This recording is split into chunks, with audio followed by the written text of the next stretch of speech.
हाँ जी बच्चों, क्या हाल चाल है? बढ़िया, सब ठीक है। अच्छा, हम कर रहे हैं इलेक्ट्रोस्टैटिक्स। इसमें हमने लास्ट लेक्चर में डाइपोल स्टडी करा था। डाइपोल की इलेक्ट्रिक फील्ड फाइंड करी थी इक्वेटोरियल लाइन पे और एक्सियल लाइन पे। आज उसी की कंटिन्यूशन में हम कोई ऐसा वैसा पॉइंट लेने वाले हैं, आर्बिट्रेरी पॉइंट, जहाँ पे इलेक्ट्रिक फील्ड कैसे फाइंड करनी है देखेंगे। ये डेरिवेशन बड़ी इंपॉर्टेंट है, छोटी सी डेरिवेशन है, इस पर न्यूमेरिकल भी पूछा जा सकता है, आसान सी डेरिवेशन है। देखो, आपको याद है कि ये नेगेटिव और एक पॉजिटिव चार्ज जब इस तरह से इकट्ठे पड़े होते हैं, दोनों का जो स्ट्रेंथ होती है बराबर होती है, इस अरेंजमेंट को डाइपोल बोला जाता है। इसकी एक प्रॉपर्टी होती है डाइपोल मोमेंट, जो ऐसे नेगेटिव से पॉजिटिव चार्ज की तरफ होती है, इसको पी वेक्टर बोला जाता है। और इसका फॉर्मूला होता है चार्ज को इसकी लेंथ से मल्टीप्लाई कर दो डाइपोल की। इसकी लेंथ अगर एल है तो एल से कर दो, 2l मानी थी हमने तो आप 2l से कर दो।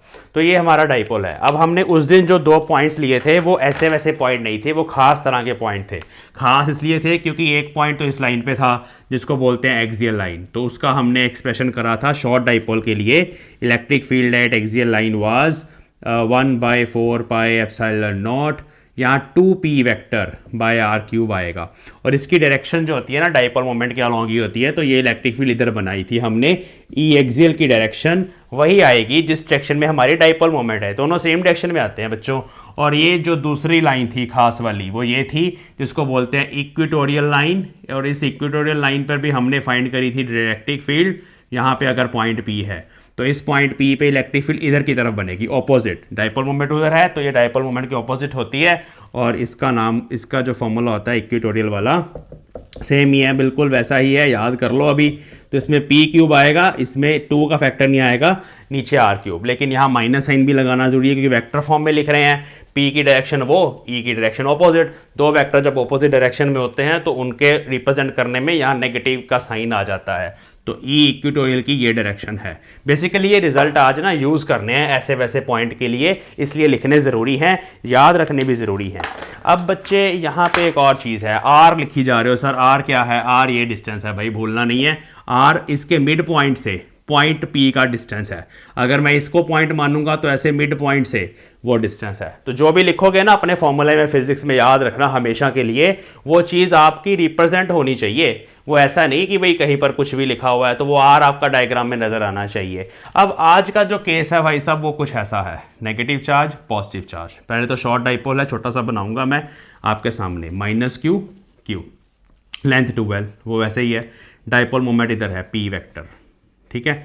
तो ये हमारा आज का केस है, वो भी तो सेम ही है सर, नहीं थोड़ा फ़र्क है। अब हमारा पॉइंट ऐसा वैसा पॉइंट है, मतलब देखो ये पॉइंट मैंने लगा दिया P पॉइंट, ये ना तो इस लाइन पे है, ये इक्वेटोरियल लाइन थी, इस पे भी नहीं है, और सॉरी एक्सियल पे भी नहीं है, और इक्वेटोरियल पे भी नहीं है, ऐसे कहीं पे पड़ा है। तो पहले तो इसको रिप्रेजेंट कैसे करें, कैसे बताएं इसकी लोकेशन? तो ओरिजिन के विद रिस्पेक्ट टू आपको ऐसे मानना पड़ेगा कि पॉइंट P का जो डिस्टेंस है वो हमने r वेक्टर से रिप्रेजेंट करा है। और यहाँ पे एक एंगल थीटा है जो हमारा एंगल बता रहा है इस पोजीशन वेक्टर का विद डाइपोल मोमेंट। तो बड़ा इंपॉर्टेंट है, theta is angle between r vector and p vector, याद रखना। मतलब इसके कोऑर्डिनेट्स r कोमा थीटा लिख सकते हो आप, इनको ना प्लेन पोलर कोऑर्डिनेट्स बोलते हैं। चलो आप ऐसे मान लो, r कोमा थीटा मानना है तो अच्छी बात है। तो ये हमारे पास है पॉइंट P, थोड़ा दूर बनाते हैं, शॉर्ट डाइपोल है ना, थोड़ा दूर बनाते हैं, ऐसे अच्छा लगेगा। तो ये है हमारा पॉइंट P, ये ऐसा वैसा पॉइंट रब कर देते हैं। अभी हमें जगह चाहिए ऊपर थोड़ी सी। ओके, अब कैसे करें भाई इसको, ऐसे वैसे पॉइंट को कैसे करें? देखो बड़ा आसान है, हम ना इस P वेक्टर को रिजॉल्व करेंगे। देखो ये P वेक्टर है, ऐसे मैंने यहाँ से ड्रॉ कर दिया छोटा सा रेड कलर में। इसको रिजॉल्व करना है, एक तो इस लेंथ के अलॉन्ग और एक इसके परपेंडिकुलर। तो जैसे ये हमारे पास एक वेक्टर है, अगर इस डायरेक्शन में हम इसका कंपोनेंट देखें, ये वाला कंपोनेंट, कैसे कंपोनेंट ऐसे होता है, परपेंडिकुलर ड्रॉ करते हैं ना, तो ये कंपोनेंट है। ये कंपोनेंट क्या होगा? P cos theta. आपको पता ही है, अगर वेक्टर को रिजॉल्व करना है तो जिस डायरेक्शन के साथ एंगल थीटा बनता है उधर कॉस कंपोनेंट, और उसके परपेंडिकुलर इसका कंपोनेंट, ये रेड वाला जो मैंने बनाया, वो p sin थीटा होगा, ठीक है। मतलब इस p वेक्टर के दो कंपोनेंट्स हैं, एक p cos theta which is along r vector, और दूसरा है p sin theta which is perpendicular to r vector. अब इस P पॉइंट को ध्यान से देखो, ध्यान से देखने पे पता चलेगा कि सर ये P पॉइंट तो इस रेड वाले वेक्टर P cos थीटा की एक्सियल लाइन पे आ चुका है। P की एक्सियल लाइन पे नहीं है, P वेक्टर इधर है, बट P cos थीटा की तो एक्सियल लाइन है ना ये। तो इस पॉइंट पे पी कॉस थीटा के कारण जो इलेक्ट्रिक फील्ड होगी, सिर्फ पी के कॉस कंपोनेंट के कारण जो इलेक्ट्रिक फील्ड होगी वो इस तरफ बनेगी और वो एक्सियल वाली होगी, E axial, due to p नहीं, due to p cos theta. ठीक है, तो ये जो ई एक्सियल है ये पी कॉस थीटा के कारण वो इसी फॉर्मूले से लिखी जा सकती है। बस फर्क क्या होगा, अभी जहां पी था उसकी जगह पी कॉस थीटा आएगा। तो हम सीधा सीधा लिख लेते हैं, लेट अस, पहले थोड़ा लिख लेते हैं, let us resolve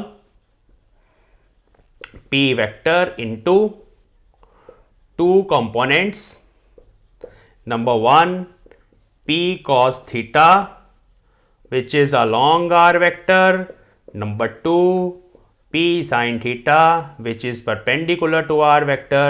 Now observation point p is on axial line of p cos theta. Therefore electric field at axial line is 1 by 4 pi epsilon naught 2p। यहाँ 2p था क्योंकि डाइपोल मोमेंट p थी, यहाँ dipole moment p cos theta है, तो यहाँ फॉर्मूले में भी आएगा 2p cos theta divide by r cube. ये डिस्टेंस वही है r, यहाँ से लेके यहाँ तक ब्लू कलर में जो मैंने डाला है वो r है। चलिए, तो ये हमारे पास हो गया, एक तो आ गया। अब दूसरे की बात करेंगे, p sin थीटा की बात करते हैं। देखो जी, p sin थीटा हमारा ऐसे पड़ा हुआ है और ये लाइन इस p sin थीटा के परपेंडिकुलर है, मतलब इस p sin थीटा डाइपोल के लिए ये पॉइंट इक्वेटोरियल लाइन पे है। तो इक्वेटोरियल लाइन पे इलेक्ट्रिक फील्ड डाइपोल मोमेंट के ऑपोजिट बनती है। जैसे यहाँ पे डाइपोल मोमेंट इधर थी, उधर इलेक्ट्रिक फील्ड बनाई।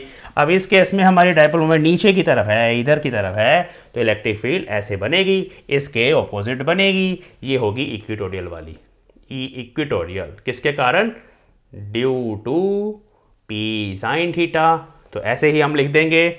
ऑल्सो हमारा जो P है that is at equatorial line of dipole P sin theta, therefore E equatorial is, ये फॉर्मूला लगा देना है, 1 by 4 pi epsilon naught. P की जगह अभी आएगा P sin theta by r cube. देखो, ब्लैक कलर वाला इसके साथ है, ऑरेंज वाला इसके साथ है, कंफ्यूजन नहीं होनी चाहिए। ये हमारे पास आ गई दो इलेक्ट्रिक फील्ड, इसकी डायरेक्शन इधर है, इसकी इधर है, दोनों 90 डिग्री पे हैं, लेकिन आपस में इक्वल नहीं होंगे, वो डिपेंड करेगा थीटा वगैरह पे। तो यहाँ हम ऐसे पैरेललोग्राम कंप्लीट कर देते हैं। अब इस पैरेललोग्राम जी का अगर हम रिजल्टेंट निकाल लें, दो इलेक्ट्रिक फील्ड हैं, दोनों वेक्टर हैं, दोनों का रिजल्टेंट निकाल लें ग्रीन कलर में, तो ये हमारी नेट इलेक्ट्रिक फील्ड बनेगी। सो नेट इलेक्ट्रिक फील्ड जब दो वेक्टर 90 डिग्री पे होते हैं, क्या फॉर्मूला होता है? सिर्फ मैग्नीट्यूड लिख रहा हूँ, अभी डायरेक्शन बाद में लिखेंगे। फॉर्मूला होगा अंडर रूट ई एक्सियल का स्क्वायर प्लस ई इक्वेटोरियल का स्क्वायर। इसको आप E1 E2 भी मान सकते हो, यहाँ E1 E2 लिख लो, वो आपकी इच्छा है, जैसे मर्जी मान लो। समझ लो, कॉन्सेप्ट समझना ज़रूरी है, वही समझ नहीं आता तो ओके। अब क्या करना है? ई एक्सियल का स्क्वायर करना है सर। इसका स्क्वायर करेंगे, ये सब स्क्वायर रूट के बाहर ही चला जाएगा, इसमें भी है, वो सब बाहर लिख रहा हूँ मैं। 1 by 4 pi epsilon not, P भी बाहर चला जाएगा जब स्क्वायर करेंगे, और नहीं पी तो चलो अभी अंदर रहने देते हैं। तो जब आप इसको सॉल्व करोगे 1 by 4 pi एप्सिलॉन नॉट बाहर आ जाएगा, और नीचे से आर क्यूब भी बाहर आ जाएगा अंडर रूट के अंदर। जब आप इसका स्क्वायर करेंगे तो 4p square cos square theta आएगा, प्लस जब आप इसका स्क्वायर करेंगे p square sine square theta आएगा। p निकाल लेते हैं बाहर, p को अंदर क्यों रखा भाई, p बाहर निकाल लेते हैं। यहाँ से रब कर दिया मैंने, यहाँ p लिख दिया, अंदर p स्क्वायर था, बाहर p आएगा।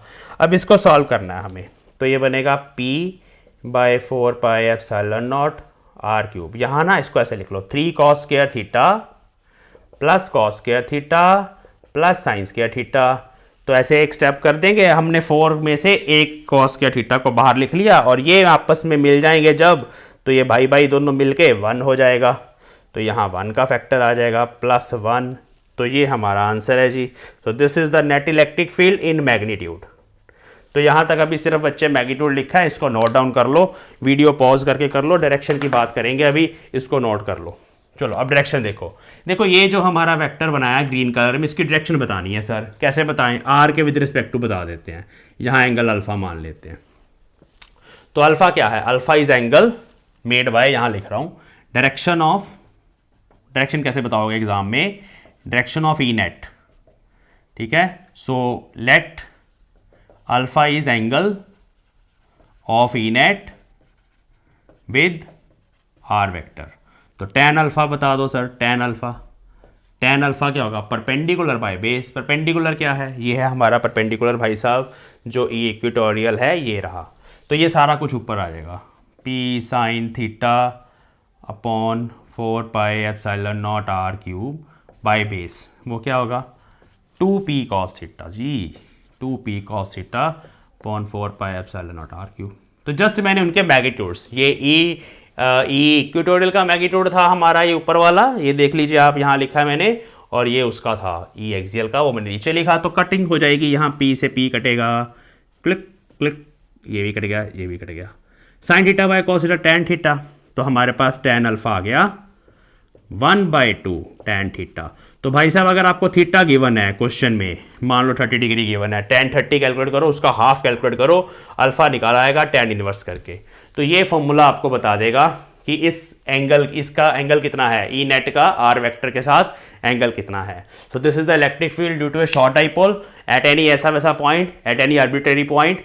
तो ये भी आपको एग्जाम में करके जाना है, इसके ऊपर न्यूमेरिकल भी पूछा जा सकता है, जो अभी हम करेंगे। आप इसको नोट डाउन करिए। हमारे पास ऐसा डाइपोल है, नेगेटिव चार्ज पॉजिटिव चार्ज, यहाँ पे पॉइंट P, और एंगल गिवन है हमारे पास ये वाला 30 डिग्री, 60 बड़ा है सर, 60 डिग्री। ये हमारा P पॉइंट है, R is equal to 1 metre, dipole moment P is 2 newton coulomb metre, newton नहीं है सॉरी, नैनो है जी, नैनो कूलम मीटर, ठीक है। चलिए, तो ये हमारे पास डाइपोल मोमेंट है, एंगल थीटा भी है, आर भी गिवन है, सब कुछ गिवन है, हमें पी पॉइंट पे इलेक्ट्रिक फील्ड निकालनी है। अब सबसे पहले आपने देखना है कि क्या ये एंगल सही गिवन है। नहीं, सही नहीं है, क्योंकि मैंने बताया था कि जो एंगल हमें फॉर्मूले में यूज़ करना है, जो कि अभी हमारा फॉर्मूला आया ई नेट का, वो आया है sir P/4 epsilon naught r cube under root 3 cos square theta plus 1, ये फॉर्मूला। इसमें जो एंगल थीटा था मैंने बोला था it is angle between r vector and p vector. अब पी वेक्टर तो इधर है, नेगेटिव टू पॉजिटिव चार्ज, और ये आर वेक्टर है, तो हमें ये एंगल चाहिए, ये वाला। तो ये 30 डिग्री आएगा, 30 आएगा। अगर ये 60 है तो ये 60 नहीं होगा, इसको कुछ और देते हैं, 120 है तो ये 50 आएगा, सॉरी। तो ये हम 120 मान लेते हैं, अभी 60 मैंने ऐसे बना दिया गलती से, 120 है तो ये 60 आ जाएगा, फिर टोटल 180 होगा ना। चलिए, तो हमें थीटा यहाँ पे 60 यूज़ करना है अकॉर्डिंग टू दिस डायग्राम जो मैंने अभी नया वाला बनाया है। तो अब हो गया, बस P की जगह 2 नैनो कूलम मीटर पुट कर देंगे, 4 पाई एप्सिलॉन नॉट की जगह 1/4 पाई एप्सिलॉन नॉट, 9 × 10⁻⁹ होता है ऐसे यूनिट्स में। नैनो को भी चेंज कर देते हैं, 10⁻⁻⁹ होता है नैनो, ओके। आर क्यूब नीचे है, 1 का क्यूब कर देते हैं, under root 3 cos square 60, cos 60 की वैल्यू हाफ होती है उसका स्क्वायर, 1/4 + 1, तो ये 10⁻⁻⁹, 10⁻⁹ ख़त्म हो गया, 18 अंडर रूट के अंदर 7/4, इलेक्ट्रिक फील्ड का यूनिट न्यूटन पर कूलम। थोड़ा सॉल्व कर लेना इसको और तो ये आंसर आ जाएगा। तो इस तरह से इस पॉइंट पे इलेक्ट्रिक फील्ड हमारे पास इतनी आई है सर। तो ऐसे देखो क्वेश्चन में ना एंगल थीटा का ध्यान रखना है, थीटा कंफ्यूज नहीं होना। थीटा एंगल हमारा आर वेक्टर और पी वेक्टर की डायरेक्शन में जो एंगल है वो है। कभी कभी ये वाला दिया होता है तो आपने 180 में से माइनस करके इसको निकाल लेना है, इस बात का ध्यान रखना। अब दो डाइपोल वाला क्वेश्चन भी आता है, जैसे मान लो एक डाइपोल मोमेंट ऐसे है, एक डाइपोल मोमेंट ऐसे है, ये पी है ये 2p है, ठीक है। आपको बोला गया नेट डाइपोल मोमेंट निकालो, तो नेट डाइपोल मोमेंट के लिए पैरेललोग्राम कंप्लीट कर दो, डायगोनल बना दो, फॉर्मूला लगा दो, ये एंगल थीटा दिया होगा। तो जैसे वेक्टर्स को ट्रीट करते हैं ना, बस वैसे ही आपने यहाँ पे रिजल्टेड वाला फॉर्मूला लगा के नेट डाइपोल मोमेंट हमने अपनी फाइंड कर लेनी है। तो ये डाइपोल की कुछ प्रॉपर्टीज़ हैं, कुछ इलेक्ट्रिक फील्ड के फॉर्मूले हैं जो CBSE लेवल तक करवाए जाते हैं। ये ध्यान से आज का लेक्चर यहीं पे फिनिश कर रहा हूँ। नेक्स्ट क्लास में हम कॉन्टिन्यूस चार्ज डिस्ट्रीब्यूशन पढ़ेंगे, उसकी इलेक्ट्रिक फील्ड फाइंड करेंगे। जैसे रिंग है, ये मैंने कड़ा डाला हुआ है, इस कड़े की रिंग की इलेक्ट्रिक फील्ड निकालेंगे, इसके सेंटर पे, इसके एक्सिस पे एक वायर है, स्ट्रेट वायर, इसकी इलेक्ट्रिक फील्ड कैसे फाइंड करनी है। कॉन्टिन्यूस चार्ज डिस्ट्रीब्यूशन कितने तरह की होती है, सरफेस पे हो सकता है चार्ज, वॉल्यूम के अंदर हो सकता है, कौन कौन से पैरामीटर्स हैं जो इंपॉर्टेंट हैं इनको लर्न करने के लिए, that will be done in the next class. Thank you for watching. Channel को लाइक, सब्सक्राइब, शेयर करिए, शॉर्ट्स देखते रहिए। We will meet in the next class.